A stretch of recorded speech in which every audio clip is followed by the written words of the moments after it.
I pledge allegiance to the flag of the United States of America and to the republic for which it stands, one nation, under God, indivisible, with liberty and justice for all.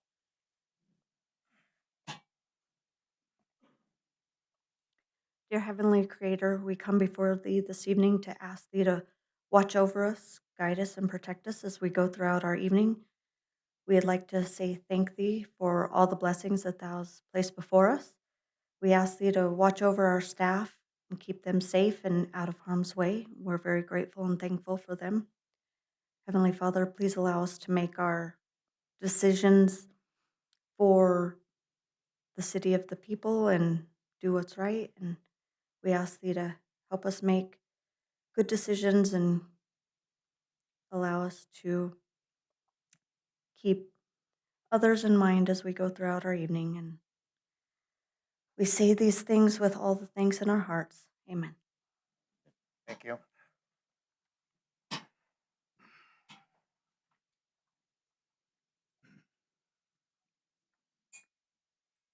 Any comments on agenda items? None. Non-agenda items? None. Okay, we'll close the regular meeting and reconvene into executive session. The regular, and we will, in the executive session, we'll need a vote to go into executive session. Mayor, we won't vote in executive session, but we have an agenda item. We'll come back out and vote on that item. Okay. But we do need a vote to go into executive session. I move we go into executive session. Second. We have a motion and a second to go into executive session. All in favor? Aye. Opposed? We're in executive session.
Okay, the executive session is now closed and we will reconvene into our regular meeting.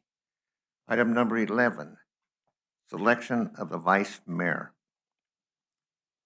First of all, I'd like to ask, would anybody be interested in being vice mayor? I still. For the record. Okay. Then I'll ask for anybody wants to nominate somebody to be vice mayor? I nominate Arnold Lopez for vice mayor. Second. Any other discussion? Okay, we have a motion and a second to appoint Arnold Lopez as vice mayor. All in favor? Aye. Opposed? Carries. You're vice mayor, sir. Thank you. Thank all of you. One thing, Mayor. It was brought to my attention several meetings that the public don't usually hear us, can't hear us because we're not talking loud enough or into the mic. I'm hoping that the back seat, the chief or the captain would signal us that we're not talking loud enough to everybody so that everybody can hear us. Thank you, Mayor. They were taking a nap, don't wake them. They couldn't hear us.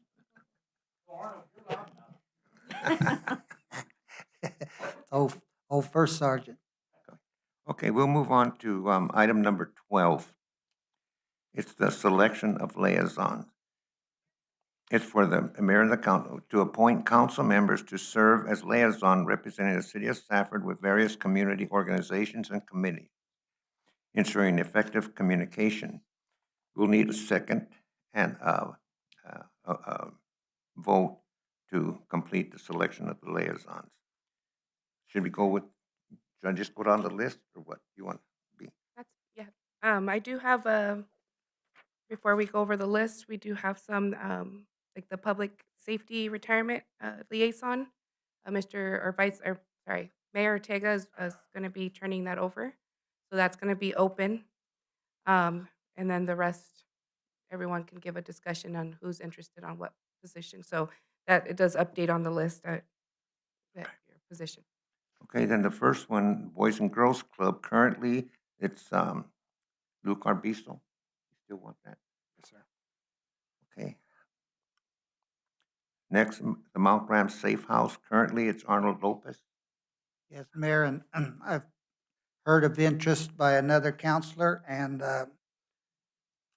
I've spoke to the Boys and Girls Club, and we're going to try to make that change happen. It doesn't happen right away. By the bylaws, both of us can remain on the board till we get that transition taken care of. And so for that, I'd be nominating Alma. Sorry, I called you by your first name, Counselor. Okay, then you'll be on it.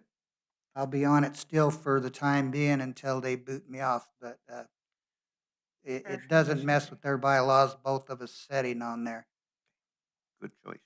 But they're aware of Alma's interest and they're excited. I don't believe they're going to skip a beat. I think I've been on there 6 years, maybe, something like that.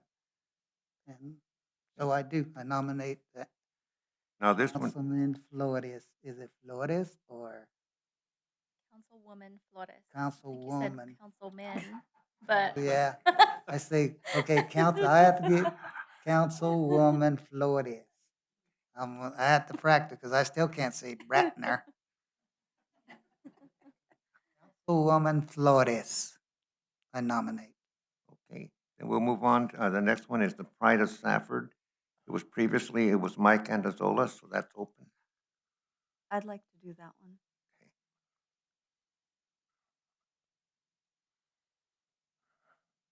The Seago Executive Board. Mayor, I would just make a recommendation that maybe as we go when they're nominated, since it's action item, why don't we do each one so we keep track, or would that not work? I'm keeping a list of each person who's wanting to select as liaison. I can read them off at the end Okay. before the okay. motion. Sounds good. The Okay. blanket. Okay, then going on, it's the Seago Executive Board. Currently, it's Arnold Lopez. Yes, that kind of I inherited when I became vice mayor. and the majority of the people on there are vice mayors or mayors or like that. It doesn't have to be, but that's about like it is. I'm currently the first vice chair on this board, and after the transition, I could be the chair in a couple of months. So, yes, I do like to keep it. Okay, Downtown Association, Lou Carbizo. You'll keep it. Yes. Gila Watershed Partnership, Steve McGuay. Willing to keep it unless somebody else wants it. You have it. Arizona Community Foundation for the Gila Valley, Brad Hemphill. Mayor, Councilman Hemphill did advise that he would like to keep the two that he's on unless someone else wants them. Anybody else? He has it. Chamber of Commerce. Right now it's Brad Hemphill. The same? Okay. Public Safety, Retirement, that's open. I'd like to throw my name in the hat, but if somebody else needs it, that's okay too. Thank you. Right, they're a little hard to deal with. Oh, sorry. I fell out. Sorry about that, Kevin. And moving on, the League of Arizona Cities and Towns, the Executive Committee, that's open. I think it's always been open, hasn't it? For quite some time, and it could possibly remain open.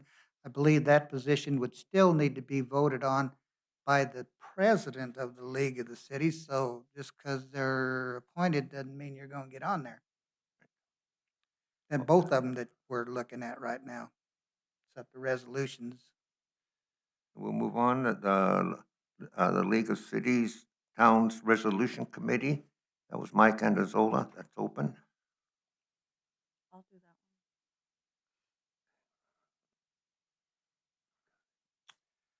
The Native American Heritage Event, it's empty. I would like that one. Thank you. I think that's a very important one that we have to work on. Good. Okay. Did we have anyone for the executive board for the league? Executive committee? No. Leaving it empty? Yeah. I think we mentioned, I think that's been empty for a while. Okay. So as it reads, we will have the liaisons for Boys and Girls Club as Councilman Arbizo. Mount Graham Safe House will have Councilwoman Flores and Vice Mayor Lopez. Pride of Safford, Councilwoman Bratner. Siegel will stay with Vice Mayor Lopez. Downtown Association will be Councilman Arbizo. Gila Watershed Partnership will be Councilman McGoy. The Arizona Community Foundation is Councilman Hemphill. Chamber of Commerce is Councilman Hemphill. The Public Safety Retirement will be Councilman McGoy. The League of Towns, Arizona Cities and Towns Executive Committee will remain empty. The League of Arizona Cities and Towns Resolutions Committee will be Councilwoman Bratner. And the Native American Heritage Event will be Councilwoman Flores. Thank you. You need- Need a motion and a second. Being that we had no double requests, I move that we approve the list as read. Second. Okay, we have a motion to approve the list as read, and we have a second. All in favor? Opposed? It carries. Thank you very much. Then we'll move on to item number 13, new business. The City of Safford Fire Chief. Recommendation for the approval of the fire chief for calendar year 2025. City manager is recommending the city council approve Patrick Anderson as City of Safford Fire Chief for calendar year 2025. Mr. Anderson was nominated and elected by the City of Safford Fire Department members at the regular meeting held on December 3rd, 2024. Any discussion? I'm Move that glad we to go- see this. Oh, go ahead. No, go ahead, Steve.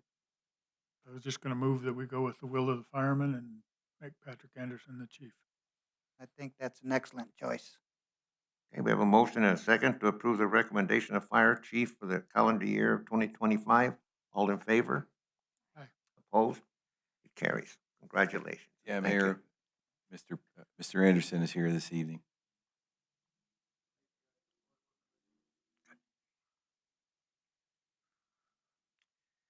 Then item number 2, Planning Commissioner appointment. Staff requests the appointment of the applicant by Jamie. Jamie.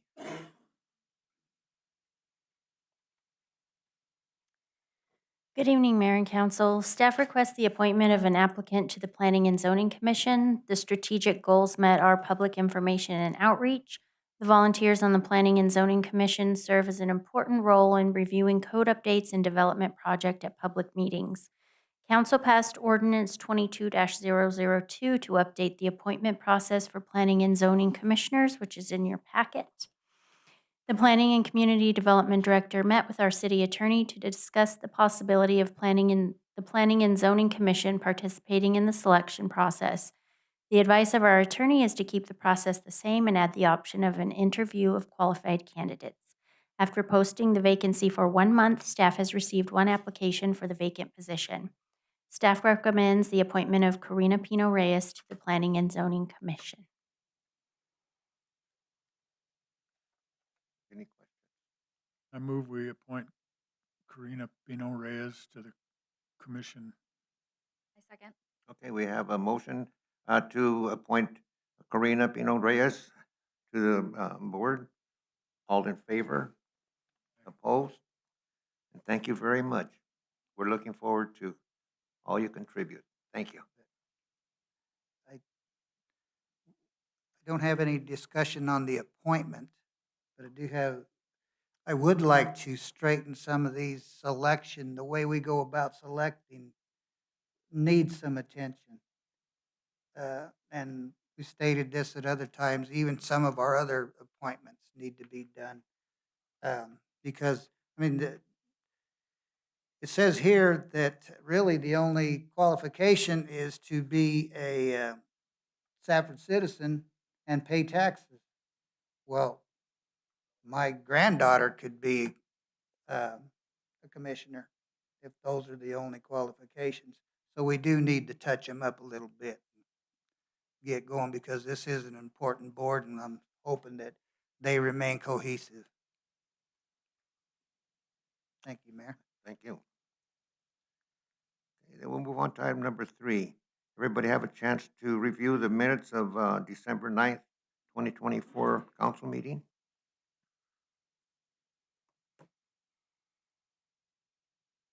Any corrections or? Move we approve the minutes as printed. Second.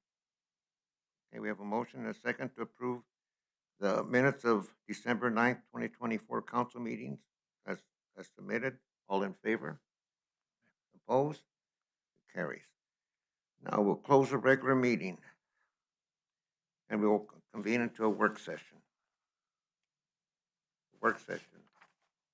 Open meeting law training. We're going to table this at this time or That's until correct. a later date. Yeah. Then we'll move on to item number 2. Proposal to clarify waiving of landfill tipping fees for the GCRC and St. Vincent de Paul. Troy. Mayor and Council, Troy Bingham, your Finance Director. I'm bringing this item as again, this is a work session. We're not going to make any motions coming out of this and no approvals or anything, but I just need your guidance.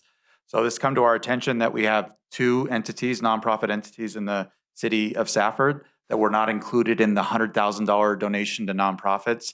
They are getting their tipping fees waived at the landfill, and we would like to know your guidance going forward on this item. So one of them was done in 2009 by the council, and the other one was done in 2011. GCRC was 2009, and St. Vincent de Paul was 2011. So with that information, how would you like us to handle these? Is this the way we're doing it? Is it fine? Do I need to continue on, do a resolution for us that would codify their waiver of their fees going forward? How do we decide who gets tipping fees waived? How do we not decide? That information wasn't available in the previous board agenda items. It just, these 2 I think, approached the council at that time and asked for this waiver, and it's been going on ever since. And then uncapped liabilities are problematic when it comes to finance. You could be $10 one year, you could be $100,000. And it's never going to get that high, but the usage is not capped. So it's hard to put a financial quantity you're giving these two entities because all they do is get free fees as they go through the landfill gates. So with that information, I just need some sort of guidance going forward. How would we like to handle this, Steve? I'd just like to ask a question, or two questions probably. What has it been costing us in previous years and who else is out there that might want this? And what would that cost us? So the easier questions I'll take first. The second one, we do not know who out there, no one else has come to us or requested it this time. I think this is our first analysis. The way this came to us is we recently switched our landfill software for tracking how we cost out the landfill in November. And this is the first time that this has popped up. So we don't have a lot of historical information about how much has been used. The bill for November for GCRC was a little over $2,000, and the bill for St. Vincent de Paul was a little under $200. So that could be a one-time, a once a month, but we don't have enough information to tell you previously how much of a tipping fee has been waived in the past. What, what is their qualification for that compared to CCAB, who hauls a lot of trash? And That information was not available in those previous board motions that were made. We don't know why they qualified, why some others would not. But they're all 501(c)(3)s. It just happens to be that wasn't a qualification that was put in the motion that you had to be. It just, these two entities approached the council, it looks like, and they requested this waiver, and the waiver was granted.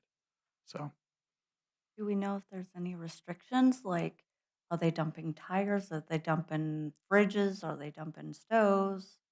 I believe on one of them, it gave a little bit of information, but again, that hasn't been the policy of in the past.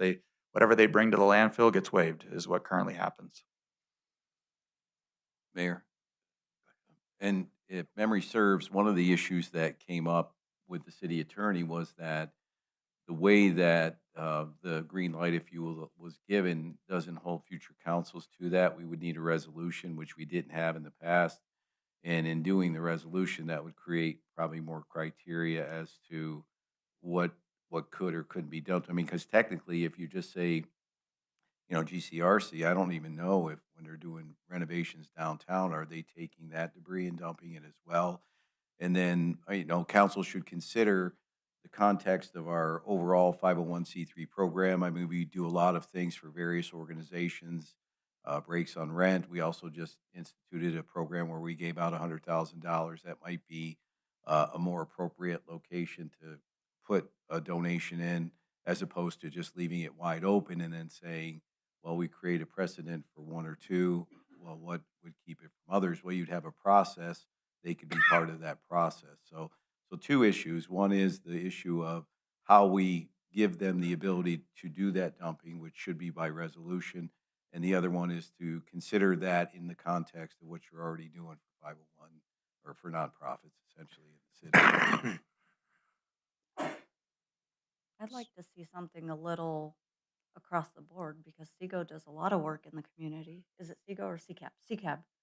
And if they're paying their dump fees and they're doing all of this for free, I mean, shouldn't they get a break? Or wouldn't they be saying, how So come we perhaps a pay? better approach, because you can't foresee all eventualities, is to roll that up into that donations program every year and make it part of the application process. That And then you would know exactly what was being requested by whom. Everybody would have an opportunity. And again, you could kind of create that ceiling that the finance director is addressing, which now currently doesn't exist. And through that donation application process, there would be a cap. So you could still supplement their dumping fees without making it be unlimited, essentially. So we could set like not only a monetary cap, but we could say, okay, no tires or whatever is costing the city, or maybe just put a, I think if you do it through the application process, it would just be based on the dollar amount, and then any guidelines that would be required for dumping at the landfill would then be followed.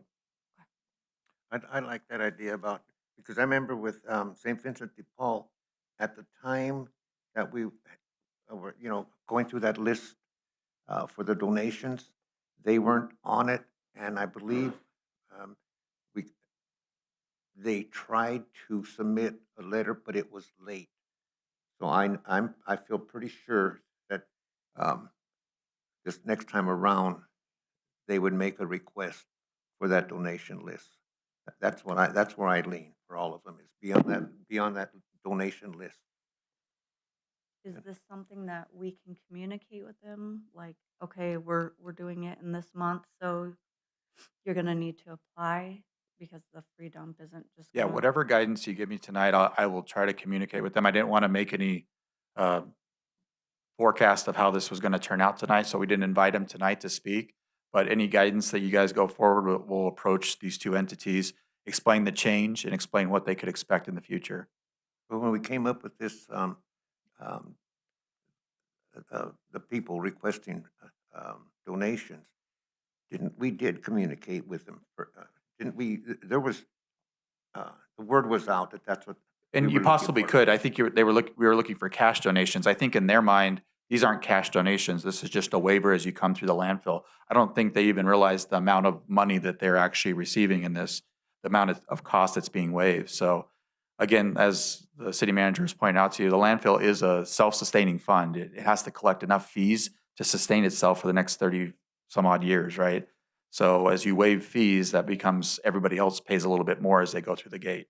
Even the city of Safford, our sanitation department pays our landfill to go to the landfill. So we try to make sure that all costs are being recovered at the landfill where possible. So giving waivers is problematic, but giving donations through that $100,000 process we have would be a better and cleaner and more transparent way to say, okay, I'll give you $5,000. You can do with it as you see fit. It could be that they're using it to pay their landfill fees as they come through the gate. I like that. That would be a little bit cleaner. I totally like the idea of the donation list. That I do. Because, people don't realize how much it's gonna cost us to close that landfill and how much, to expand it. That's a big expense. So we gotta save up for that. And even, what is that methane monitoring, is that what it is? Yeah, it's post-closure. So even when you close the landfill and it's not earning any more money, you have to save up enough money today to pay for that post-closure care for the next 30 years after it closes. So we have to save up enough money to get to 2064 and make sure that we have all the monitoring done at the landfill. We're not leaking methane into the air. All that has to be done by the city of Safford. So that liability has to be covered. I'm glad that's not gonna be my problem. That's a joke. Thanks, Mayor. Anybody else?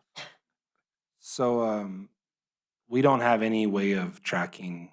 We could, going forward, I could start, now that we have this new landfill software, I can tell you how much is being waived. So you can kind of get a dollar quantity. Can we do that so that we can, when it does come back up, I mean, I know we're gonna be voting on this soon, but for future reference, like if there is some type of agreement that we have that we don't know about and they're getting free dumping somehow, we can come back and track it this way. So you'd like to let it go on. So I needed to do a resolution because the way it was done in the past wasn't as accurate as it should have been.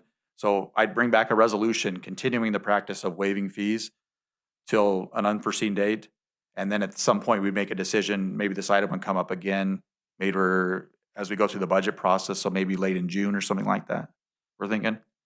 So we get a little bit more data about how much is being used. I would like to see that. At least until the next go around of the grant. Which would be July, right, next year, That'll be good. or this like year, I that. guess we're in. But again, it wouldn't address the issue of a cap or equitability. Can I ask a kind of maybe unrelated question, but where does the money for code enforcement's trailers to be dumped? So How's that dealt with? we actually charge the general fund for any time we use the code enforcement trailers to dump. So that's how accurate we are on our dumping fees. So it's pretty surprising to see that there's two entities that aren't paying. So yeah, we do charge ourselves for even on community pride days when everybody in the community can come dump, we actually send a bill to the county and Thatcher and ourselves, and we pay ourselves to make sure that the landfill has that money, like I said, till 2064. I think it would be smart of us to put them into the system with everybody else and let them vie for those funds, just like everybody else does. And even if you wanted to pull a chunk out and say, this is 4 dump fees and these 5 applicants are, have a cap on that and give them a portion of based on how we felt, or it'd be easier not to have them have their own separate pile of money, but Just so I can clear in my mind, the recommendation you guys are making to me is sometime in the next few meetings, come back with a resolution that continues this practice through the end of this fiscal year, June 30th, 2025. At that point, I can notify GCRC immediately that things could possibly change July 1st, 2025 with the new budget, and they would need to go through that application process to receive donations. The waiver would stop at that point. We could officially put a stop to it. But a donation could be possible as they apply for next year, along with every other 501c3. And that would be the way we want to head with this. Am I seeing enough head nods there? Good with that. I think that's the fairest way to do it. Okay, but notify GCRC and St. Vincent de Paul as soon as possible that that's the direction we're heading. Yes. They might come to that meeting to see that resolution passed and maybe comment on it at that point. Good, I like, Unless they come back with a letter that says we offered carte blanche, yeah, I think let's get everybody on the same page. So that's the guidance. And we're not gonna allow anybody else to get on during this year? Yeah, if we get approached, do we just bring that on a case-by-case basis to you that they would like to see waivers for themselves, like CCAB? Yeah, you don't have any other choice. You'd have to do a separate resolution. So we'll just play it by ear. That gives us 5 months, 6 months. I don't know, I mean, those people have been on there for years. I don't see us adding somebody any part of this year. I think me having this conversation with you has brought it out to the open. I don't think a lot of people remember those 2009 and 2011. And now you have the opportunity through other means to provide them with support for that, which again solves the problem of equitability and the cap. So you can give them the ability to say operationally, and I think the numbers will probably fit well within the existing granting program. So it would give us the opportunity, and then this year they'll be coming and presenting as well, where we didn't do that in the current year in the new budget. Everybody who applies can give a small presentation. So I think that's a more effective way to do it. It doesn't sound like they took advantage of the situation, but I think we should still get them all on the same page. Yeah, I think the only reason we're here tonight is the procedural issue. If you want to continue, which you can, we just wanted to do a resolution. No, I think we're heading the right direction, but eventually, Main Street, that was to help them out when they first started out. Now they have almost the entire block. So they're doing fairly well. And yes, they do TVs and refrigerators and microwaves and everything. I've drove through that alley and that's part of what gets taken in there too. So we're having to drain refrigerant and electronic disposals and things like that. It is costing us. So we'll find out for sure. But yes, they need to be part, I believe, of what we had to set up because of this exact reason. All right, we will give you more information and get back to you as soon as possible. thank you, Troy. So right now, we want to do a resolution to carry us through the end of the fiscal year. Correct. At a future meeting, or you want to do it tonight? No, we don't have the resolution. Yeah, I know. Okay, just want to make Future sure. meeting, yeah. Yeah. Our next meeting, right? That's a little optimistic. Thank you, Troy. All right. Next item. Next item is a discount golf course fees for city retirees. Mayor, Council, this item was brought to us in, I think, our November. We had a work session where we talked about items with IGAs that at the very end, a member of council asked for us to come back and look at this. The question was about retirees. I just want to clarify, you don't retire from the city of Safford, you retire from the ASRS system. You put in years of service with us, but we don't officially have a retirement benefit when you retire from us. So this would be one of the first benefits we would offer a retiree if they retired from us. And we had to put a quantity on that. So staff ourselves kind of put a 20 years. If you worked for the city of Safford for 20 years, you'd be considered what we would say a retiree and be qualified for this. So the history of this item is we have never offered anything like this before, but it does promote fostering a sense of community and appreciation for employees, both current and retired. Retired employees have dedicated years of service to the city, contributing its growth and success. Offering a discount for the use of the municipal golf course would be a meaningful way to honor their contribution while encouraging their continued engagement in the community.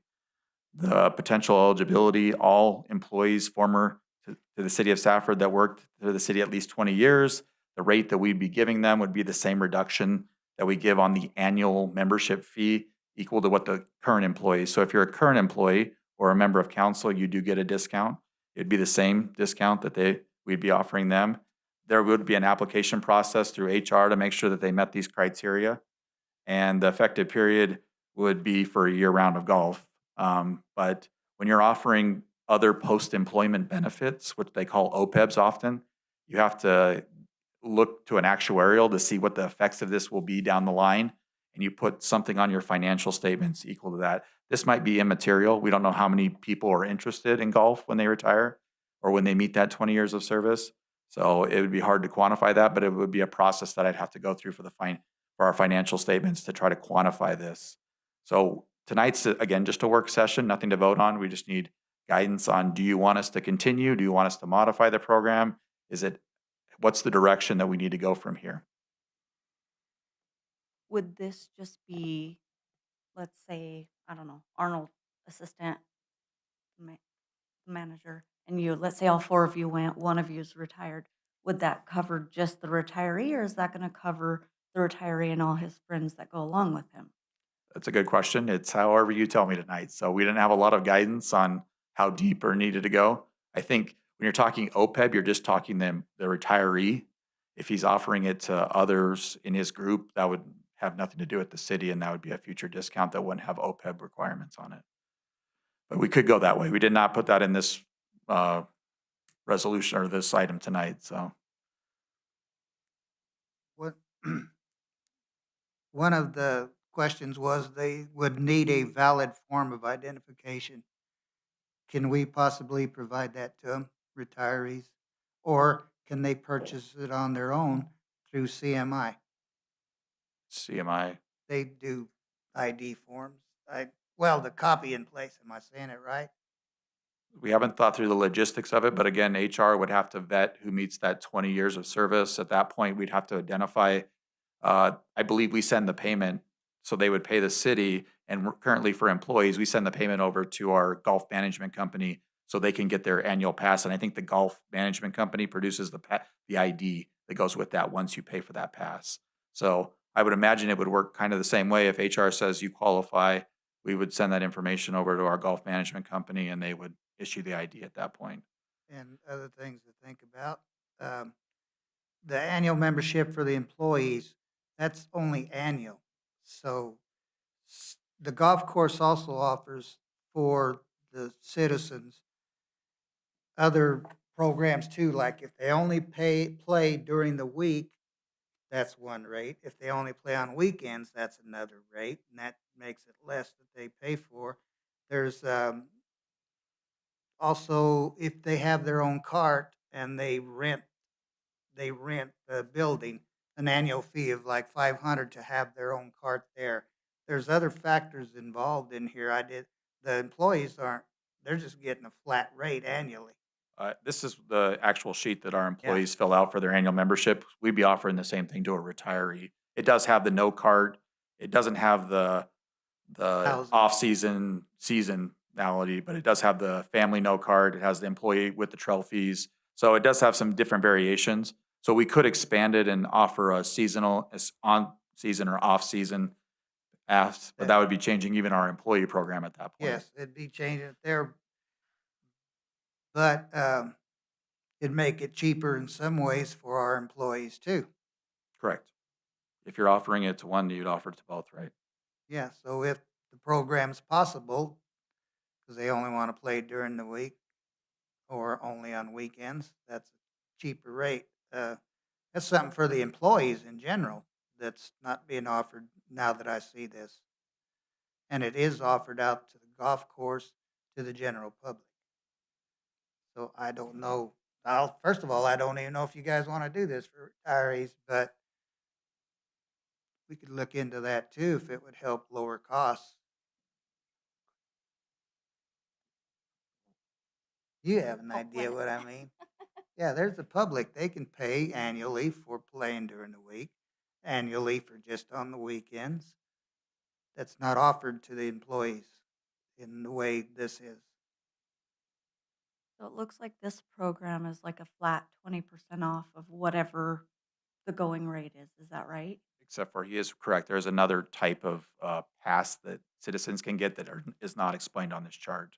So if we just did the same for retirees, if we did a 20% off of whatever program they offer out there, that would be the same, right, as employees? Again, whatever guidance you give, I could, I think that'd probably be the Well, as easiest if possible. we just added those two that you're talking about, off-season, on-season, the two things that they're offering, and just did the 20%. Then employees and retirees would be getting the same thing. Yeah, but I don't, and because I still don't know if the golf course would accept us doing it that way too. I don't know. That's the I ideas imagine I'm they throwing out would. there. You pay the operating deficit, so anything they come up short, you'll pay the Yeah, bill either anyway, way. so. I Okay. can't see them rejecting it. We own the golf course, we decide their contract, we can tell them whatever we decide, right? Well, that's up to the council. If you want to, Well, you know, what I'd like to add to it, we take care of our employees quite well during their employment, bonuses and, different type things. When an employee leaves, I think they leave, as far as I'm concerned. Otherwise, this thing can be huge. I think we treat our employees quite well while they're working for us. So I'm not for another discount later on. That's just my opinion. Thank you, Mayor. I just want to say that I agree with Mayor, and also, so two things. First of all, offering discounts is great, and I like that we offer it to our employees because when people are offered the discounts, they pay into those plans, and then those are revenues, and those revenues are offsetting some of that the supplement that we're having to give. And so I like that. But for retired employees, when you have an OPEB, there's a lot of costs with that, administrative costs. There's extra work during your audit and costs that can be incurred during your audit because of it. You're going to have to start doing actuarial studies.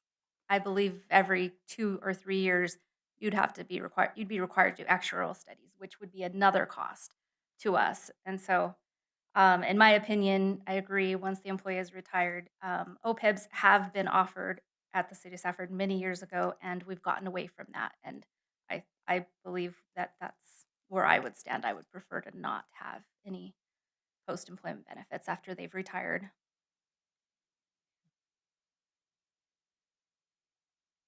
Anybody else? I'm not for or opposed to this. I kind of like hearing what the possibilities are. I'm not a golfer, so it's I don't wanna say it's irrelevant to me, but the only golfers I know are retired firemen, and then there's that question. Does it apply to them too, or, and A I would- firefighter is just like any other employee, yeah. so that's gotta be thrown into your mix. How many of those are out there that are using it? When you bring us back those numbers. So in my packet tonight, we did run all the employees that qualify for that 20 years. There were 36 people on the list.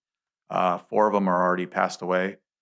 So of the 26 that are remaining, 6 of those are still actually active employees. So they're continuing to add to their 20 years of service. So you're talking 14 people. We don't even know how many would be interested in golf. All the things that Councilmember Flores pointed out, there is cost. You still have to take this to an actuarial. You still have to look at all that associated with it and figure out how many people in the future would start to qualify for this. And it starts to add up the cost to quantify this and to put this on the financial record. So it's more of a commitment than just 20% off. It creates a lot of work to offer an OPEB. And she is right.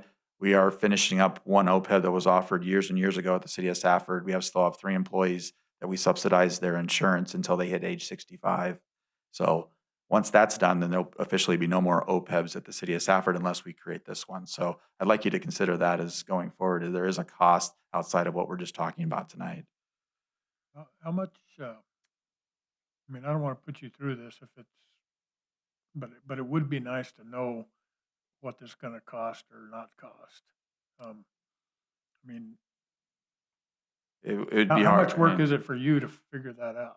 I think I'm not qualified to do that study. They would run some sort of mathematical approach to, given 200 employees that you have at the city of Safford, a few of those are retired, how many would actually play golf? They would throw some statistical analysis of what they've seen at other cities and say, okay, given our calculation, we think that this could cost the city in the future $400, or it could be $4,000, it could be $40,000, but that number would have to be looked at every 3 years to see, is that still a qualifying event? Is that something you still need to report?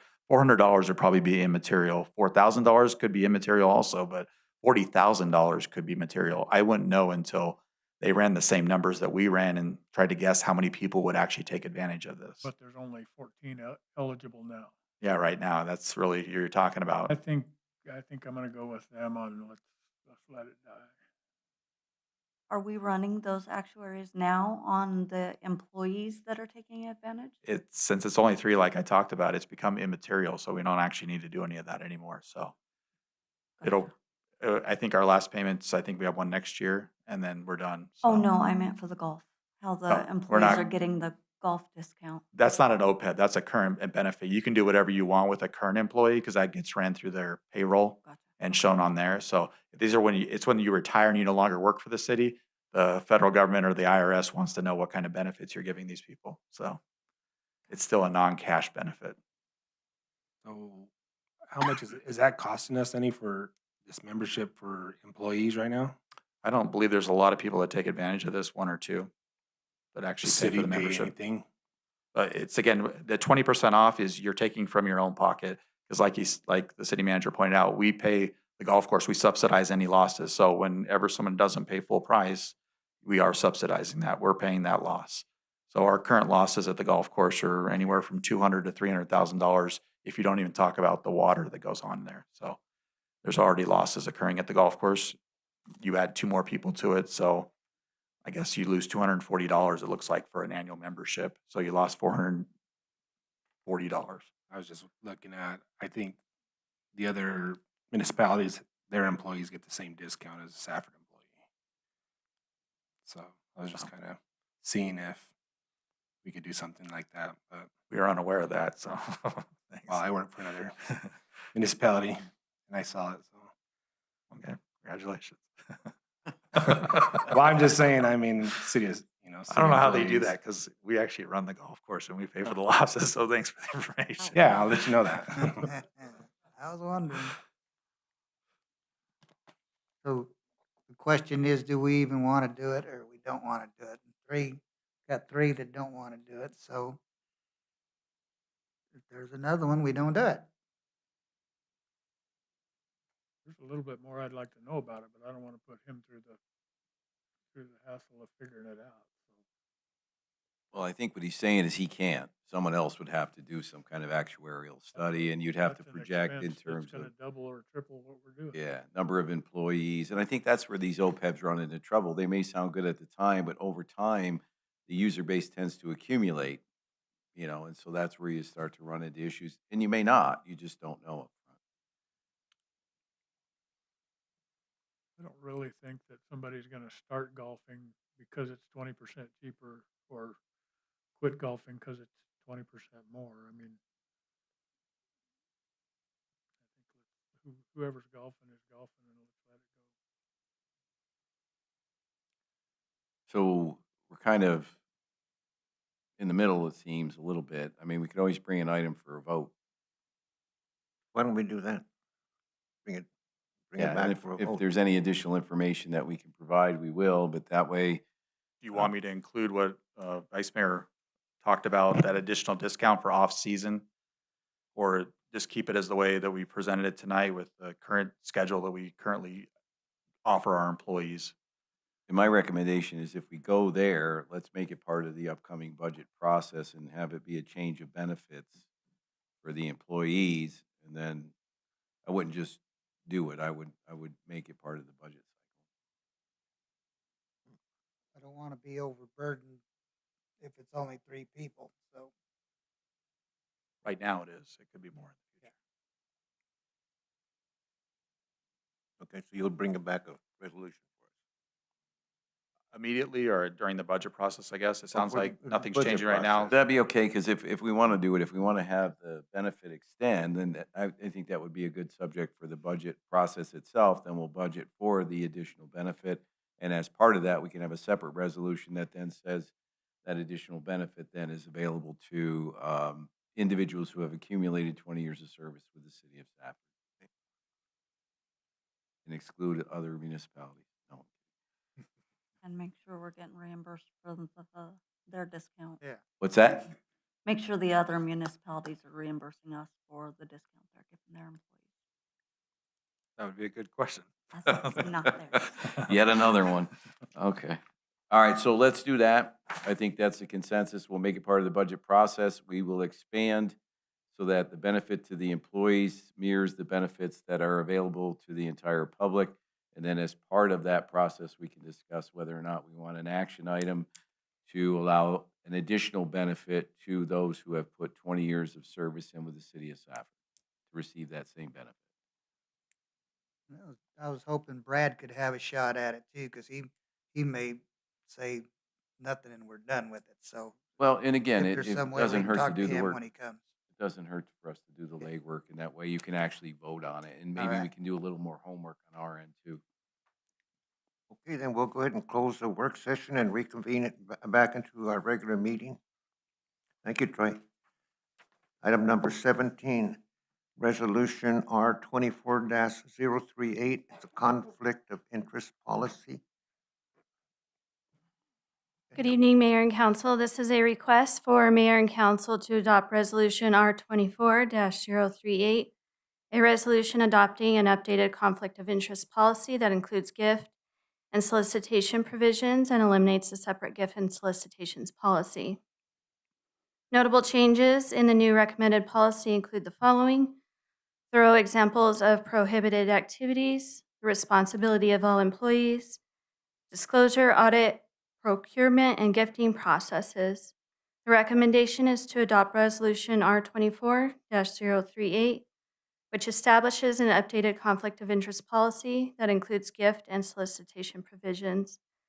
This policy will promote ethical behavior that safeguards the city and minimizes the risk of potential harm from conflicts.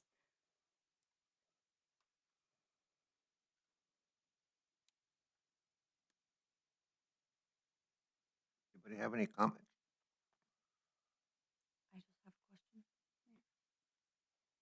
So does this clarify, like, if one of the employees or anyone is on a board, is that part of like the behavioral where they can't say, I'm a City of Safford employee, you should do this because I work for the city, I can help you to get this? Is that part of that? Because that has happened. Mayor, Councilmember Brantner, it does, I'd have to find the specific place that it does. It says, let's see, on page 107 of the agenda packet, participation in other business, organization, or activity that may in any way compromise city relationships, disadvantages, or competes with the city or its interests. Okay. So, yes. Thank you. And that's going to be changed? No, that is part of the new policy. This is the new policy Yes. here. Mhm. Okay. I guess I didn't pick up on that. This was the new policy because it all says supersedes now. So, So page 107 starts the new policy. I do have the old policy in there just to show what we would be replacing, but the new policy is included in the agenda packet. the old policy's in here, marked in red. Yes. Well, not marked in red. It's just on my council communication form. It just says it's going to be replaced. Yes, it's going to be a lot replaced. I was picking at it, trying to find out exactly what was being replaced, and I was hunting. So page 112 is the old conflict of interest policy, and the entire policy is being replaced. So it's a brand new policy. I guess that's where I lost it. I was hoping it was more clear what was taking place here. So at the bottom of the council communication form, it does state that the old policy is going to be completely replaced. Yeah, that's in red. You're gonna get rid of all that. So it's what it says. Yes, It will all be replaced. It will Mhm. all be replaced. correct.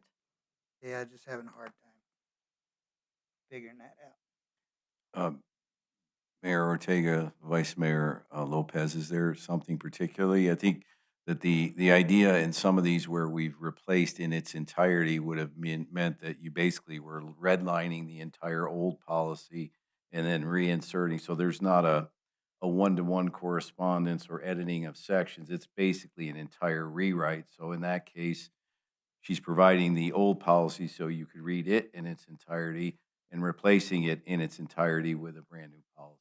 So from a practical standpoint, it wouldn't make sense to just sit there and redline everything. You'd be there forever. With this form, the conflict of interest form, who determines when they need to fill that out? Is it their supervisor? Is it them? If they're on a board of some sports or whatever outside of the city, who determines when this needs to be filled out? So, Mayor, Council Member Bratner, it clarifies in the policy that it is the employee's responsibility first to disclose any conflict of interest that they are aware of that they're involved in. But also, it does state in the policy that the supervisor has responsibility as well. So this is like a self-identifying process. Okay. Just to make sure, because a complaint came forward, so I wanted to make sure, like, if I have to bring that up to you, you know, is the employee able to say, well, I didn't know I needed to do this, or, where's Right, and there's that so communication where they know that you have to do this, that this is now required. yeah, so when if this policy gets approved, Human Resource sends all the new policies out to the entire staff so that they can sign off and acknowledge the new policy. And then after that, it's also placed on the HR intranet page. So employees should be aware in the case that they forget and somebody else has some sort of complaint that can be reported to HR, and then HR can reach out to that employee for clarification. Okay. They sign, they acknowledge to you that they know this exists. Right. And so the point of that is so that it can be looked into. A lot of times employees aren't sure if it is a true conflict or not. And then it goes through the process where the supervisor, HR, sometimes the city manager and the city attorney look at the situation to see if there really is a true conflict and how we need to best address it. Are you gonna train them on these changes, or just they sign off that they know where it is? I am currently looking into a conflict of training module to be included in new hire orientation and then our all staff annual workplace training. So I do have to purchase that. It's coming through as a budget item request to be able to purchase that module so we can get our staff trained up.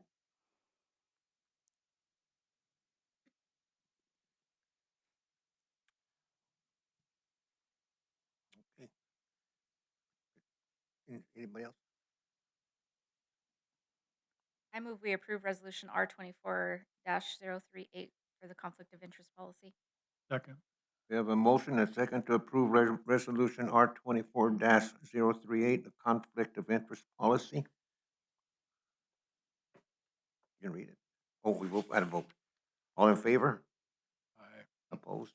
Carries. Go ahead. Thank you.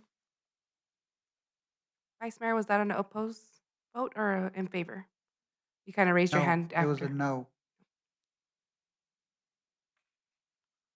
This approves resolution number R24-038 with the vote of Councilman Hemphill is absent, and the council is 6 members with Vice Mayor Lopez opposing. Resolution number R24-038, a resolution of the mayor and city council of the city of Safford, Graham County, Arizona, adopting a new conflict of interest policy in the human resources policy manual for the city of Safford employees. Then we'll move on to item 2, Resolution R25-001. It's the signature stamp policy.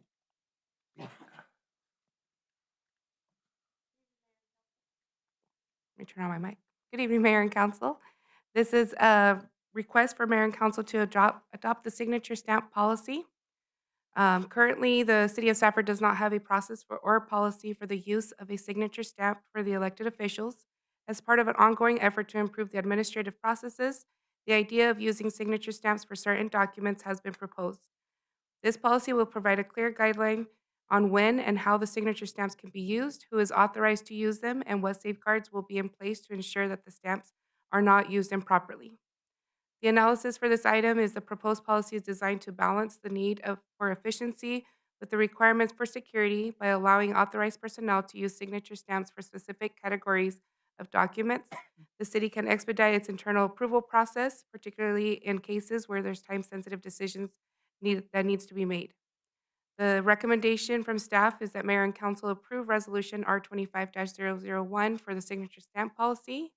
And attached is the signature stamp policy, and I did add the section that was discussed in the work session at our previous council meeting about the any council member can make a motion at a regular council meeting to request the wet signature to be obtained for the document that requires signatures, and that would require a motion, a second, and a vote for approval from council. With that, I stand for any questions.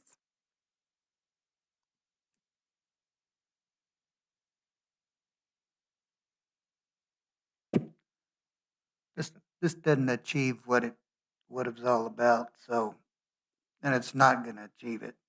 So, and the resolution, it seems like all 3 paragraphs read the same anyway. So it's just, when you get a stamp, don't you acknowledge then, isn't something given to the person that gets the stamp or set of keys, what is required of them with this? So Mayor, Vice Mayor Lopez, that's why I brought it in a work session to receive those suggestions, and there was no suggestions made for me to keep a log of the signature stamp. If that's something you'd like to review, we can table the item, and I can bring it back with that edit. Well, if somebody gets a stamp, maybe at that time you can let them know what the requirements are on this. I agree with what I heard the other week, is that we have too many policies sometimes and we're getting them gathered up. Again, this isn't gonna achieve what it was set out to be. To me, I think you can let them know at the time, whenever they get anything, and anybody really, that they acknowledge what the do's and don'ts are. Mayor, Vice Mayor Lopez, can you expand on that a little bit? So the policy is not achieving what you want. Can you, because I'm not understanding what you want. Can you- If we have a proclamation and it's of a historical value Mhm. and it's a historical deal, I feel everybody should sign it and not have to be told or asked or brought a policy that does that. Mayor, Vice Mayor, that is why we added in the policy that any council member And- can request And for it. it'll be forgotten in a few years. Yeah. And it won't be Try to brought, keep you up to won't, date. you won't remind us about that when we have our next meeting, that this is a proclamation that has some weight, and we want the effect that we are all in it together and have the same amount. I always get bombarded with common sense. So Mayor, Vice Mayor, like we addressed in the work session, that we didn't want to bind this policy to where absolutely no signature stamp could be used. No? I reflected back on the experience with Mayor Couts. So what if we ended up in that same situation? Someone has 2 broken hands. Someone has burnt hands that they can't sign. If you had a policy that completely tied you to no signature stamp being used, that would eliminate them being able to use a signature stamp, for God forbid they're in that situation. Again, I'll try to keep. I'm not going that far with it. Yeah, I'll try I to keep it- understand that. Yeah, try to keep it as simple as possible, but still accommodating Simple to the thing, request. the simple thing is to sign the proclamation when you're present. So here's the problem that you run into, and the reason that you have guidelines, policies, ordinances, resolutions, contracts, is that not everybody will agree with you. And so you may have a member of council who says, I don't want to do it. And if you don't have. That's why I was gonna leave it where it was, but you But- asked me to expound on it, so I No, told but you. what I'm saying is that your point is well taken, but if you don't have something that allows you to leverage them through a policy, which would be, in this case, in a meeting, if council wished to require a signature for a I proclamation. don't want to leverage anybody. All right, I well, just then wanna you're- ask them, would they sign a historical document? That was it. That's why I do it, would And run so if run they into a say dead no, end. where do you go from there? Go nowhere. I guess we'll Okay. bring it up for a vote. If it passes, it passes. Okay. Well, I mean, again, I thought the idea was that Councilwoman Brantner had said, you know, that we should have some kind of signature policy because there are instances where we felt signatures should be required. Right. Well, the only way to do that is to create a policy that says this is something that's been codified and passed by the council, which then would require you under those circumstances to actually sign it. I certainly understand where you're coming from, but there's no way to enforce that sentiment, right? So this gives us the ability, you as a council, to just simply say, hey, we want to have a signature on this that's a wet signature. Without that, you have nothing. You can't act. You can't, I'm not saying you want to leverage, but if the outcome you want is a signature on that document, then you have to have something passed by the council that authoritatively requires someone to act. Without it, you don't have any leverage. And again, I understand where you're coming. I'm just saying you can't require the signature unless you have something that's been codified that allows you to use authority to make that happen. Well, it doesn't happen very often, probably about as often as somebody getting two broken arms. So, you know, it doesn't happen that often, so, Luck that if we had it where you absolutely couldn't use a signature stamp, no, it, someone would have I to. mean, if you, I know you want to have a policy, Mhm. and you need one, and if it passes, it We passes. don't. Yeah. We brought this at the request of council. If council doesn't wish to have the policy, my only caution was don't use the zip line at the new park because you're gonna break both your arms with the zip line, so you don't wanna do that. But I personally, whether you have the policy or not, it makes no difference to me. The issue was brought to our attention by the council. We brought a policy that tried to get you there. If you would like to pass it, you can. If you don't want to pass it, you don't have to. It's not us signing it, it's you, and it's how you see your role as a council. And another thing too, if somebody doesn't want to sign it, fine, they don't have to. It doesn't, the whole process doesn't stop. No, Yeah, so. that's why we're talking So about if it council too long. wishes, you can vote this down, and then you don't have to, it will be up to, a phone call to a council member to say, hey, I believe strongly that given the historical nature of this, I would appreciate it if you would help me out here and have a signature without a policy required. But it's completely up to council. This is not a staff issue. Okay, it's an action item. Anybody else?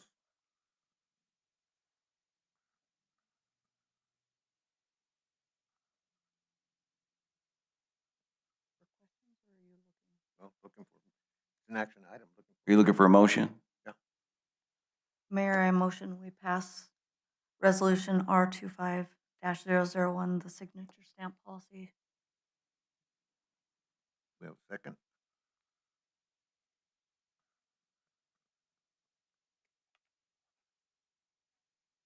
It dies without a second. Thank you. Thank you. And we'll move on to item number 3, Resolution R25 002. It's authorizing a lease agreement for 11 fleet vehicles from Zion Bank Corporation. Troy, Mayor, council, sorry, my computer's trying to pick up a signal and now it's done it, so we're here. All right, this is a resolution tonight to possibly enter into a different lease agreement than what we talked about back in September 2024. We voted on a resolution to lease 11 vehicles through Kempton's. We started to purchase vehicles from Kempton's. They were going to use GM Financial as the lessor at that point. And we did find a better rate through our new municipal advisor that we have that was a little bit cheaper that could save the city some money. Right now, we'd be under the old GM Financial. It looked like it was going to be $103,000 of interest. Under the new 4.074, which is a potential rate. Again, every day that rate changes based on the market. But we believe whatever we sign this lease will be somewhere around there. We could save the city $15,000, $20,000 possibly by entering into this lower rate with technically National Bank of Arizona, which is a subsidiary of Zions Bank. So this resolution tonight is to authorize our attorney, myself, and the city manager to enter into that final lease agreement with National Bank of Arizona to finalize the lease of these 11 vehicles from Kempton's. We are on the clock. We have received the first 3 vehicles of the 11, so we've had paid for those. In order to finalize that, we have 60 days from that point to actually finalize the lease. So we do have time. With that in mind, I turn the time over to council to make a decision. I thought you said a different name than Zion's Band Corporation. I thought they were the bank we were dealing with. It's technically National Bank of Arizona. In Arizona, if you're operating through Zions, is technically National Bank of Arizona in the state of Arizona. But the lease agreement will be with Zions Bank as the underlying bank. Is the original agreement with GM Bank still binding if these rates changed enough to make them the better deal 60 days from now? We didn't finalize anything with them, so we don't. Right now, that was a speculated rate when we did do the lease back in September, so they would have to look at their own books. I imagine this 200 basis point spread isn't going to change that much. They probably use the same index as most banks, and so I believe you definitely have a better offer here with Zions Bank to save the city some money. Thank you. I have a couple of questions. So first of all, you have lease/purchase. Is it a lease or is it a purchase? It's a lease purchase, unlike our previous leasing where it was more of a rental contract. This is, you'll actually own the vehicle at the end of the lease. You'll make all the payments and the vehicle will be turned over to you. Okay, so it is more of a purchase. Yes. My next question is, if we're purchasing these, why would we not be using our motor pool? And I know this kind of goes back to the original in September, but I looked at our 23 financials. I didn't see our 24 financials, but back in 23, we had about $7.5 million in our fleet replacement program or fund. So I'm just curious why we would not just save on that interest, because even interest at $80,000, that's another vehicle. That's a good question, Mayor, Councilmember Flores. So we've looked at it. We have a large vehicle replacement fund, and the city of Safford, as I've mentioned in our previous budgets, has taken that monumental step of actually saving up cash for future vehicle replacements. As we've looked at that vehicle replacement fund that Councilmember Flores is referring to, it is $6.7 million in the financials. There's a larger liability. There's other vehicles that we wouldn't be buying through Kempton. We believe there's $34.1 million worth of vehicles that the city of Safford owns. 105 of those vehicles would be eligible through future leasing through Kempton's, and 123 would be through other entities, Empire, Caterpillar, various other entities that offer that type of equipment. We have made the decision, I guess, prior to even this lease, was Enterprise Leasing started 3.5 years ago, where they started to address that smaller vehicle fleet, that 105 vehicles. There was not enough cash in our vehicle replacement fund. You did take the monumental step of starting it, but there wasn't enough to start paying cash. So I think the best decision that you made at that time was you started to figure out ways that you could finance those vehicles and get them here today. So focusing on the smaller vehicles and letting the bigger vehicles be used for cash. That $6.7 million, we can move that money around and use that to fund the larger vehicles, and those would be done through a cash basis. So the only leasing we'd be doing is the smaller vehicles, or we could do leasing of both large and small vehicles and give back all that cash to the various departments that have put aside that money. Right now, what we're recommending today is stick with the small vehicle leasing. It allows me to pool various types of vehicles. Anything smaller than a 1-ton vehicle can be pooled in a lease like this. So I can do multiple vehicles, 11 at this time. It could be 20 next year. When it comes to bigger vehicle financing like Caterpillars and Empire, you got to go on a one-off basis. And we have looked at sanitation leases and things like that. The rates are much, much higher. They're 6, 8, 9% currently. And again, the market changes every day. But right now, the most advantageous leasing is for this smaller vehicle leasing. So we still feel that this is a good strategy. We can talk about this during the budget and how because some of the money that we've even set aside, the $7 million that we've set aside, is not sufficient. So future budgets are going to have to increase for motor pool fees to gather enough money to replace fire trucks, sanitation vehicles, landfill. We did start the step of putting aside, but it's not enough. We need to start to collect more and more because the cost of those vehicles go up every year, right? The exponential cost of vehicles, what it cost in 2006 to buy a vehicle and what it costs today are completely different, right? So I think for this, leasing of the small vehicles is still advantageous for us, Councilman Flores, I guess, in summation.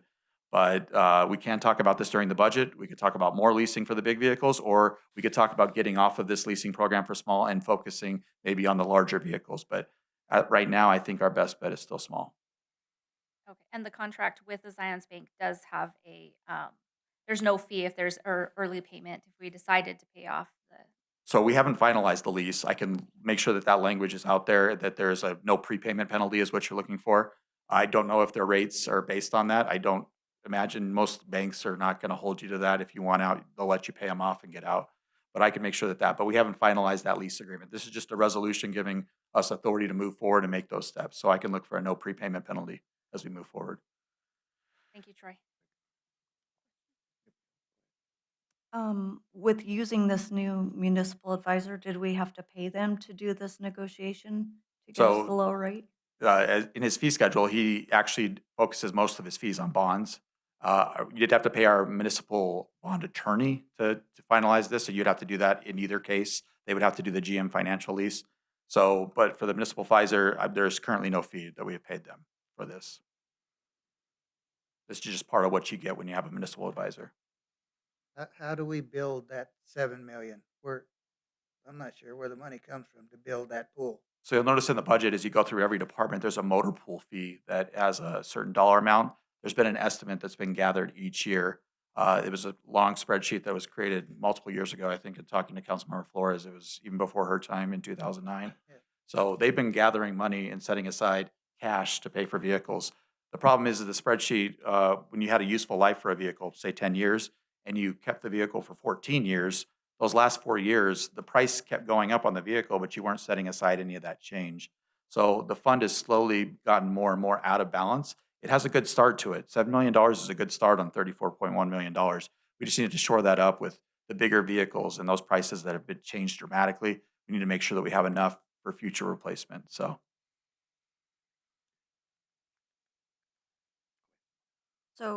I know just a few months ago, we bought some pretty serious equipment. I think we spent like $1 million something dollars. Did that come from the general fund or did we pull it from this motor pool fund? I think you're referring to our garbage trucks. They're in our sanitation department, which has its own fund. So your sanitation fee pays for those. I think it was that. One was a backhoe for our water department, which the water Yes. department would have its fees. Another one was a backhoe for streets. Landfill. So landfill, all of those have fee-based entities that we took it out of the vehicle replacement fund. Yes, it would come out of that $6.7 million, but those entities that paid into those funds, maybe not enough, and future fees would reflect that, but there was money in the vehicle replacement fund to pay for those. Okay, so it didn't come out of No general fund that I'm aware of, any large purchase that we made. Yeah, the motor pool fund is based like everything else. It's based on the funds. So the general fund has its portion of the motor pool fund, then sanitation would have its, water would have its own. So they're all fund-based within the motor pool fund. So every fund has its own. This is just the first time I've heard us talk Nope, about a no. different bucket of. It's a good question, and it's governmental accounting, right? So you try to, for example, the utilities being enterprise funds, self-contained, they would pay for their own vehicles, they pay for their own capital projects. It's just, the motor pool fund is simply a mechanism where, at least in theory, you are depreciating a vehicle. So let's say a vehicle has a 7-year useful life. Well, you're paying into a funded depreciation over that period. So at the end of the 7 years, you already have the money to buy it again. So it recycles itself. I think and this is really an excellent point about maintaining our infrastructure and the conversations we've had about life cycle maintenance, which is you got to keep those things current, right? So inflation rates go up, or in the example given by the finance director, you've kept this vehicle longer than its useful life, but you stop putting in additional funds. And as the years pass, that vehicle's cost rises. So you may think, well, geez, we're taking a 7-year vehicle and we're keeping it for 10, 11 years. We're doing great. We're saving money. Not if you're not properly accounting for that loss of value over time. So again, sometimes being frugal isn't always the best approach, depending on how you budget for it. Do we need, or are you considering raising the rate that we're putting into that account for this budget coming? Yeah, you will definitely see some increases. Again, focusing on the large vehicle fleet. Yeah. We'll reallocate where we can from the small vehicle savings that we put aside. But they're still big. I mean, the large vehicles, these are $1 million vehicles you have at the landfill. They're $500,000 vehicles you have around the city that are very specialized pieces of equipment that are very expensive, and the price has definitely gone up a lot. So there'll be some changes. I don't want to scare you or anything in the budget, but we'll point those out to you as we go through the budget process this year of where we're making those increases. But notice that sanitation, landfill, and fire are some really big ones. You guys keep an eye on that for me, so we'll remind him. We're going to be having discussions about vehicle and fleet rotation. And in fact, one of the things is the assistant city manager and the finance director and myself have been working with our new fleet manager to discuss not only that program and how we document those costs, but also looking to maybe get some new software that will help us better track in a more automated fashion what those costs are. So it's something we're focusing on. Actually, at Vice Mayor, you had raised these issues in the past. That was a big impetus behind us looking more deeply into it. We're looking, there's a few things you guys have dug up that kind of knew was there, just haven't seen it. Some adjustments. Yes, I'm glad. Okay, anybody else? If not, it's an action item. I move to approve Resolution R25-002, authorizing a lease agreement for 11 fleet vehicles. Second. We have a motion and a second to approve Resolution R25-002, authorizing a lease agreement for 11 fleet vehicles from Zion Bancorp. All in favor? Aye. Opposed? Carries. This approves Resolution R25-002, a resolution approving the form of the lease/purchase agreement with Zion's Bank Corporation, N.A., Salt Lake City, Utah, and authorizing the execution and delivery thereof. Thank you. Okay, we'll move on to item number 18. Number 1, ordinance number 024-012. It's an amendment to Title 17. Jamie? Good evening, Mayor and Council. The first thing I would like to note for this presentation is that the first whereas on your ordinance needs to be corrected to read, number 1, prohibit or restrict a mobile food vendor from operating at a public transit facility in an area zoned for residential use, and then it will go on to number 2. So that will be the change that you have noted on your ordinance. And I will share that with you as well on your screen.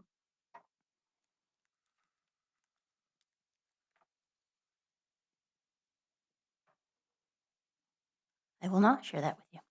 So this is a request for the mayor and city council for a second read and approval or denial of ordinance 024-012, an ordinance of the city of Safford, Graham County, Arizona, amending Title 17, Chapter 17.12.170, temporary uses and structures to update temporary use regulations within the city of Safford to comply with Arizona state statutes.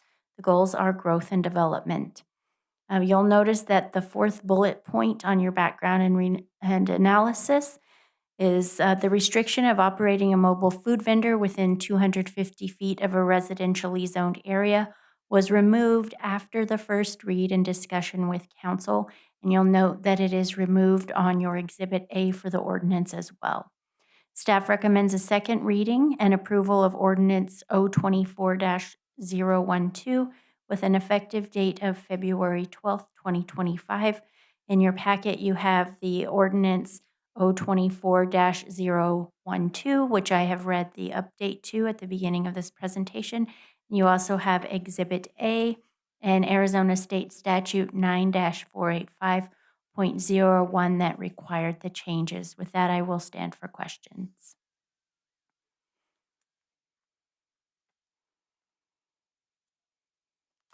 You lost me.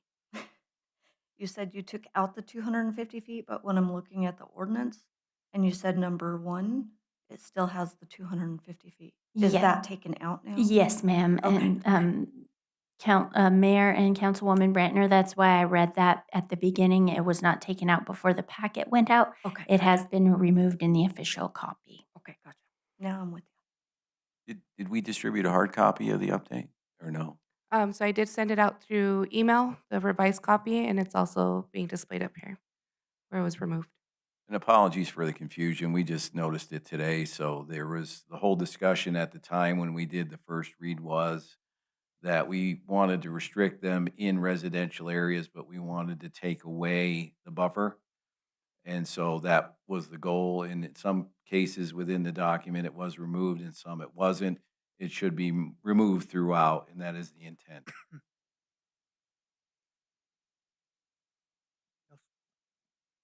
Does that need to be in the motion, or is that if it's? It shouldn't be. Okay. The document, we put this out beforehand, so we knew it was already there. So the requirement that we take away the buffer was already passed by council at the last meeting. Anybody else? We need a motion. It's an action item. Move we approve ordinance 024-012, amendment to Title 17.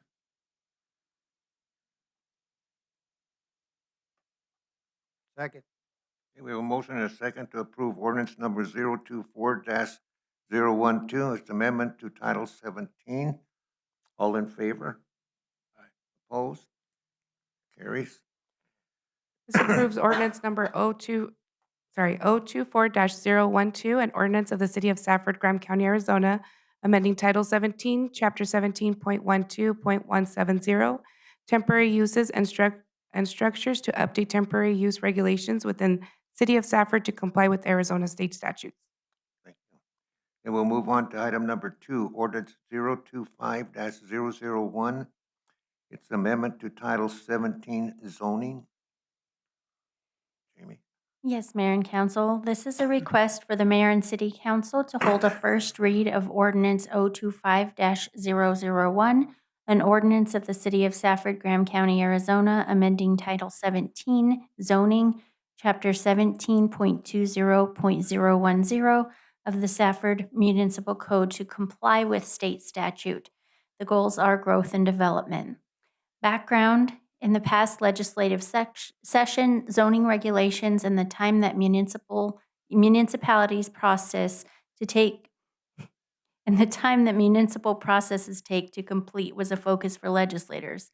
Senate Bill 1162 requires that municipalities adopt new regulations that require residential zone change applications to be deemed administratively complete within 30 days of receipt of the application. Analysis: the City of Safford Planning and Community Development Department processes applications to determine if they are administratively complete, currently within 3 to 5 business days. This new regulation will not affect our procedures in any way, as we already exceed the 30-day threshold. Recommendation: staff recommends a first reading of ordinance 025-001 for adoption on January 27th. Your inclusions in the packet are ordinance 025-001, Exhibit A, and Senate Bill 1162 that required our update. With that, I will stand for questions.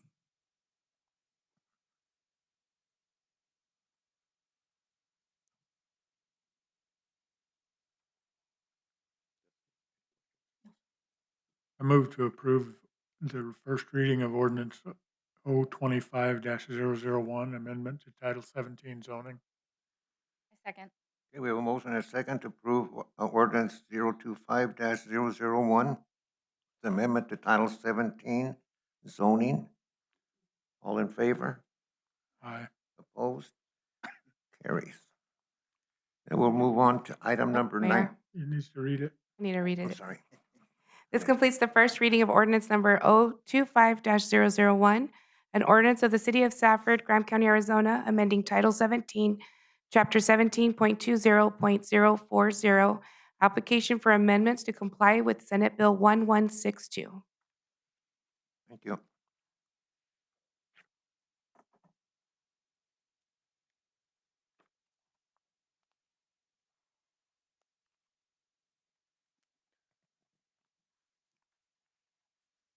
Good evening, Mayor and Council. I'll be real brief. Just wanted to update you on an item that was brought forth by Supervisor Paul David at the last meeting in December. He mentioned some ideas for protecting the Mount Graham Safe House next to 20th Avenue there.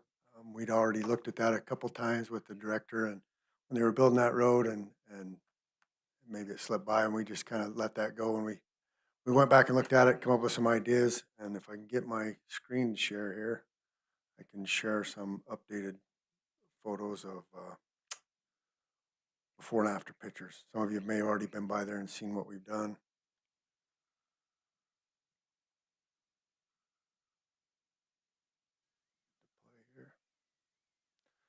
All right, so I'll go through a couple of them. These are just side-by-side before and after pictures. Out in front of the building right next to the road, we put some concrete barriers. There was nothing there. In that little strip between the sidewalk and the building is every utility imaginable. There's nothing we can do to dig in the ground and not tear something up. So we come up with some Jersey barriers there, put the signs on it. The one on the right is afterwards. Just a little better view of it right there. So this is looking straight from coming out of the hospital entrance. Concrete barrier there protecting that jut out of the building. And while we were over there, we came up with a better idea, because if a northbound vehicle was coming down the highway and veered off the road, that's where you're going to see the damage. It's not going to be really coming out of the hospital. If they do come out, hopefully it's not a high rate of speed, but if somebody veers off going northbound, we come up with some bollards, put those well deep in the ground, concreted those in. That's where the protection will happen, is on that south side of the building. Talked to the director and sent this to Supervisor Paul David as well. They're all very appreciative of what we did. Street crew went in there and knocked it out in 2 days and had it, some landscaping rock done on the front side. You can see the before and after there. They put a little rock and matched the other side of the building, got that all prettied up there, and got rid of the old parking bumpers that just got left there by the 20th Avenue contractor that should have hauled them off. But that's what we did over there. So I just wanted to update you and let you know we took care of that issue. I saw it. It looks good. Very good. Anybody else? Okay, thank you. Thank you. And we'll move on to item number 20, announcement of current events. Mayor, I just wanted to say, for those at home, listening to my comments regarding the use of our zip line at our park, I just want to ensure that you understand that it's perfectly safe, and I was being sarcastic regarding an earlier meeting, so not to worry. The zip lines at our park will be safe and usable by anybody who chooses to use them. So You know, I it's just wanted already- to clarify. It's already in print and on the radio. Well, that was my concern. Okay, one thing I'd like to bring up, at the American Legion, I've been approached, and I'd like for you, they approached me, it's non-smoking. The members there are some smokers, and what they would like to do is to see if there is some way they could either add on to their building or petition off part of their building, to accommodate them. And I know I myself, as a veteran, I don't use the club that much, but I personally feel that I would like that for us to at least take a look and see if we can find some kind of a solution, whether we can or whether we can't, because these veterans, they gave a lot, for our country already. And if we can help them out, fine. If we can't, fine. Mayor, I talked with Mr. Henry, and we're going to go over, take a look at it and see if it's a renovation or an addition, but anything that would be of any substantial size, we could always bring in the budget process. Again, we do own the building, so we'll go over and take a look at it and see what we can come up with. When would you do that? I don't know, we could probably go over this week sometime, right? Yeah, we could go over, take a look. It may take us a little while to actually figure out what, if anything, we can do, so it may take a little while, but we'll take a look Okay, at well, it. let me know when, so I can let them know down there, and I sure would like to go along with you. Okay, we can do that. And again, anybody on council is welcome to come with us if you'd like to go. Okay, thank you very much. Anybody else? If not, we'll go on to item number 21. I guess this is the time to bring it up. We were approached that some of the basketball coaches were asking if on the Ed Ragland court, there's the nets on the north and south end, but on the west side or the east side, there's those two that are still like 10 feet high. They were asking if there's any way we could bring those down for the younger kids so that they can go out and practice. They can't shoot that high, so they were wanting to know if we could lower two of the nets so that they could be practicing with the kids there. Mayor, Councilmember Brantner, I believe we have things that we can hang off of there, don't we, Jamie? No? Okay. No, with school's basketball court. We Okay. maintain it, and so the school has to approve us to lower those.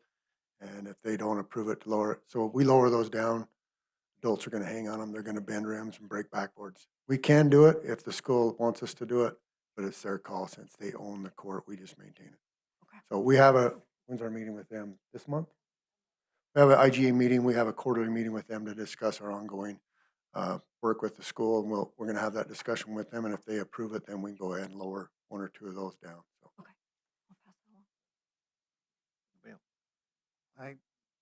With current events going on in Los Angeles and other places, I'd like to remind that we need to look into our stuff and make sure it's looked at, like the pumps.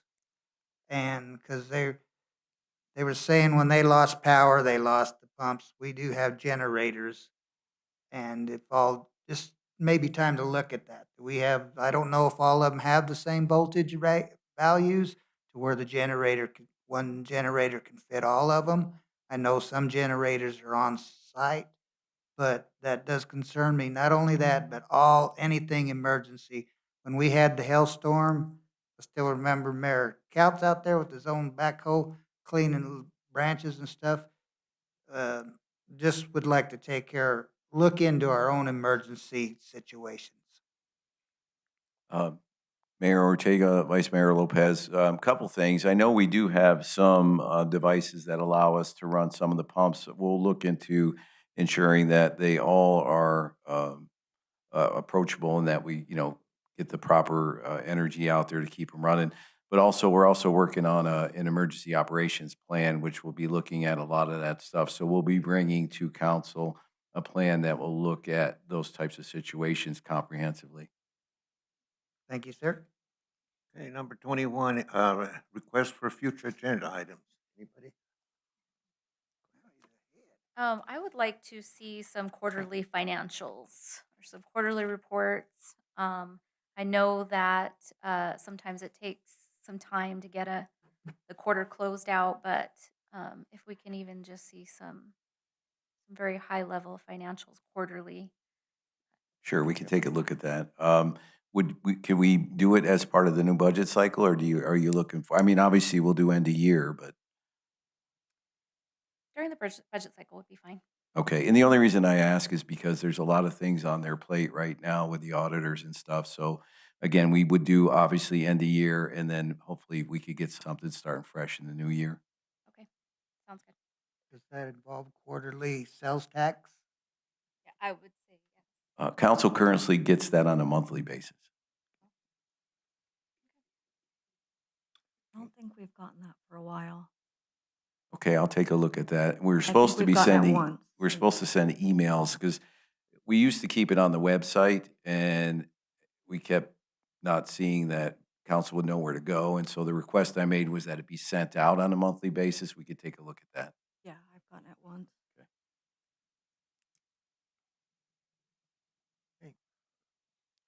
There be no further business. We need a motion. That's that chair. Probably still broke into that. Oh, a motion to adjourn. Motion, we have a motion, and a second to adjourn. All in favor? Aye. Opposed?